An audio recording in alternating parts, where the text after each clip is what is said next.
இது ஒரு கலைநயமான காட்டு பல்கலைக்கழகத்தின் பிரதிநிதி படம். இது மிகவும் பழமையான பல்கலைக்கழக வகையாகவும் இதில் இயற்கையின் மத்தியில பெற்றோர் போல் இருக்கும் ஒரு குருவின் மேற்பார்வையில் முழுமையான கல்வி பெறப்பட்டது. மகாபாரதத்தில் பல ஆசிரமங்கள் பல்கலைக்கழகங்களைப் போல செயல்பட்டதாக குறிப்பிடப்பட்டுள்ளது.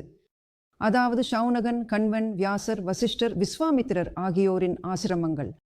ரிஷிகண்வரின் ஆசிரமம் ஒரு தனி ஆசிரமம் அல்ல, அது பல முனிவர் குடில்களின் ஒரு தொகுப்பாக இருந்தது. அதில் அவர் தலைமை முனிவராக இருந்தார். ஒரு மாணவர் ஒரு ஆசிரமத்திற்கு சென்று அந்த ஆசிரம குருவிடம் ஒரு பாடத்தில் நிபுணத்துவம் பெறுவார். பின்னர் அருகிலுள்ள மற்றொரு ஆசிரமத்திற்கு சென்று வேறு ஒரு பாடத்தில் நிபுணத்துவம் பெறுவார்.